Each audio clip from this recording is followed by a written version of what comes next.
Using the risk matrix diffuser, Cal becomes Risk Man.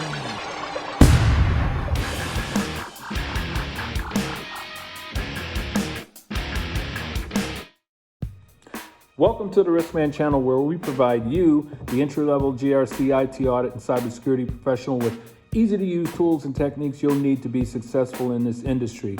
If you like our content, please like and subscribe to the channel, and don't forget to hit the notification bell so you'll be updated with all the latest Risk Man content. So with that, let's get into today's topic right now. So today we're going to talk about the responsibilities of a risk analyst. The responsibility of a risk analyst can vary depending on where you work. Risk analysts do a multitude of different jobs, but the main thing that they're supposed to be doing is analyzing risk and making sure that the company is protected against certain threats, and make sure that senior management knows exactly what those risks are and how to mitigate them. That's what a risk analyst is responsible for. I've been a part of many different companies that use risk analysts in different ways. One way is where they use them to do busy work where they're really not doing anything related to risk.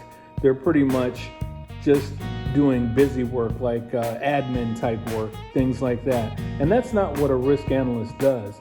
So a risk analyst is supposed to be looking at a lot of the threats within the company and looking out for potential threats, and then analyzing those, seeing how risky they are, and then they're supposed to be putting that in report form to be given to senior management.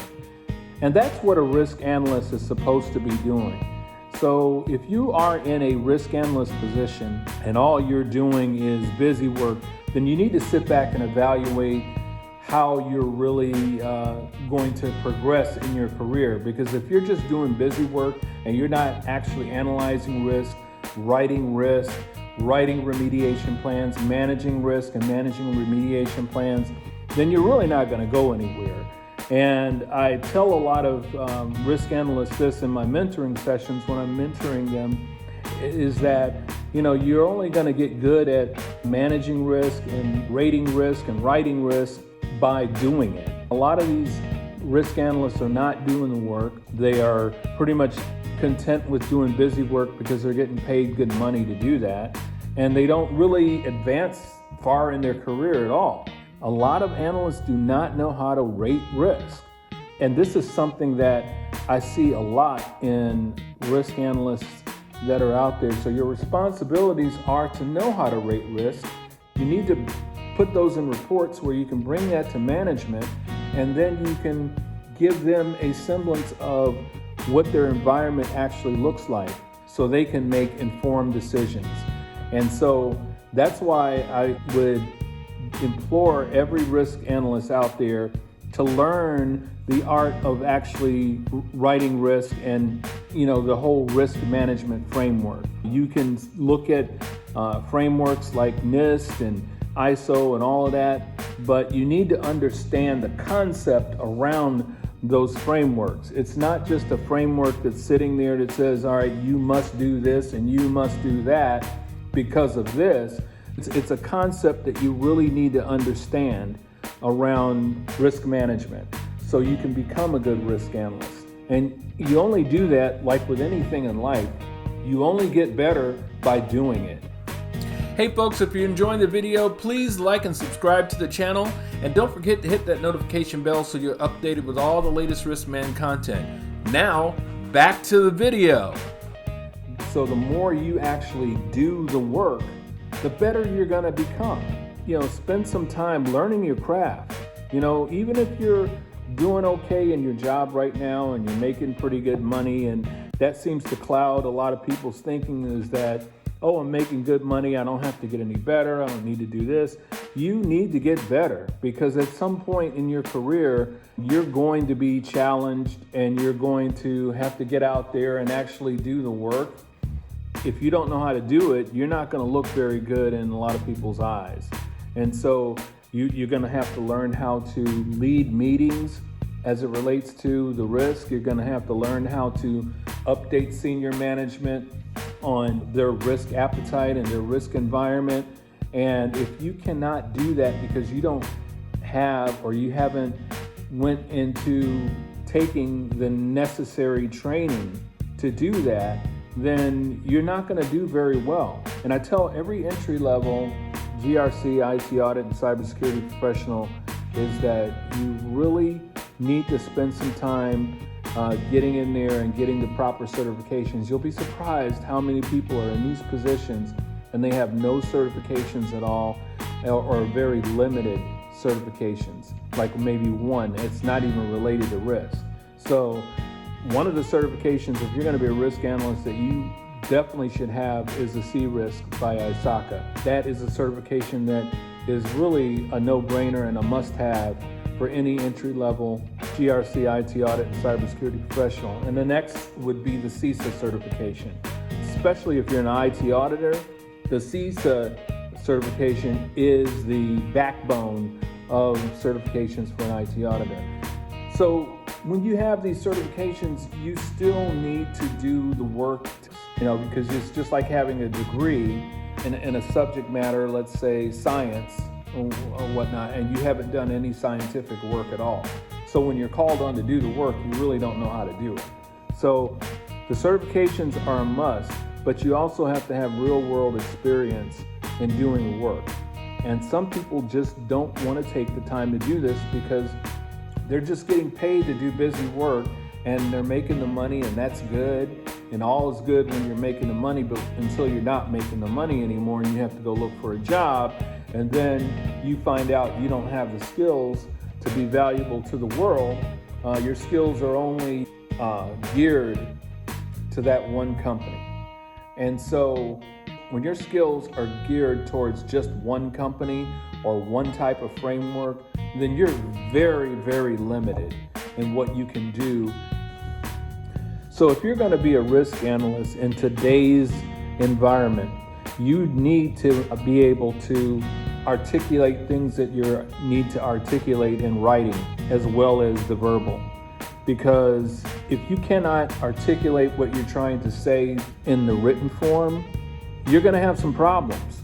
You're going to have some big problems. You're going to have communication issues where people are not going to understand what you're saying. You're going to have issues with writing reports because your reports are going to be so incomplete. They're going to be basically worthless. So definitely you should work on your writing skills. Pick a subject matter and just write something on it. And then have a colleague or someone else in your family or a friend or something like that look at what you've written and see if they can understand it. One of the things I tell people when I'm mentoring them is decide what kind of career that you want. A lot of people get into this business and they don't even know what kind of career they want. They just say, I want to be a GRC analyst or a risk analyst or a compliance analyst, and then they're just floundering, if you will, because they don't know what path to take. In the GRC world, there's really only 3 paths to take. People have these complex diagrams and everything about all the things you can do in GRC, but basically there's 3 things that you can do. One of them is be a governance analyst, and in most cases, that's usually handled by company executives who have a governance committee. Very few companies that I've worked for actually have a governance department, which I think they should, but very few companies have that. And then you can be a risk analyst, which I've explained what the risk analyst does, or you can be a compliance analyst. And the compliance analyst is kind of a mixture of IT audit and risk as well. And we'll get into that in another video as far as what a compliance analyst does.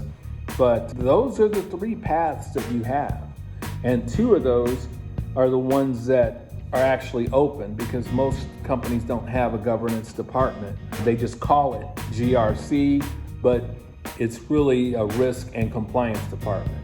So that's basically what a lot of companies have as their setup. So those are the paths that you can take.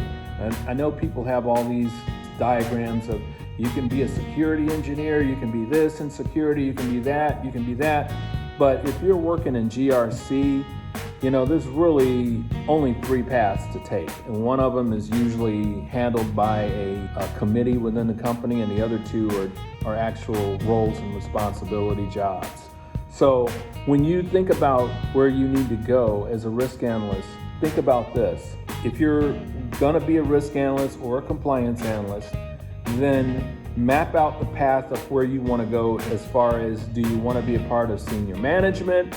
Do you want to go up the ladder? Do you want to go into consulting, which is another avenue you can go into? Contract work. There's all kinds of avenues that you can spin off of being a risk analyst. And then you could even go into the audit department, internal or external, as working for a Big Four or something like that. So there's different spin-offs that you can have from working as a risk analyst or a compliance analyst. But you need to make up your mind where you want to go so you know what skills that you're going to need to get there. And that's the easiest thing to do. People make this really complicated, but it's not that complicated at all. Just like anything in life, if you know where you want to go, and you know that I want to go over to B and I'm sitting here at A, then to get to B, then I know I have to find out what I need. I need 1, 2, 3, these things. And if those are the things that I need to get to B, those are the things that I'm gonna have to work on to get there. And then you go from there. If you want to progress to the next level, you keep going and look at the things that you need to get to the next level and so on. But people look at this whole world and then they get caught up into all these things and they get distracted instead of looking at, hey, I'm right here, right now, I'm at 0, and I want to go to number 2. So what does it take for me to get to second level? And you look at the skills that you need to get there and do that first, instead of trying to boil the ocean and try to do everything at once and get, I need to get all these certifications or this new certification and this. You don't need to get, bogged down in the details of things. I think some people get to the point where they get too detail oriented to the point where they don't do anything at all. And they go into the wrong path, spend a lot of time, waste a lot of time on a lot of different things, and they're not even getting to their end state. And sometimes people don't even have the goal to get there. They're just getting all these certifications and everything to make it look like they know a lot because their name is John Smith, CISA, CISP, C-Risk, and so on and so forth. That's not what makes you smart. That's not what makes you marketable. I mean, it helps with the marketing, but at some point you got to do the work and you got to know what you're doing. Hey, thanks for watching.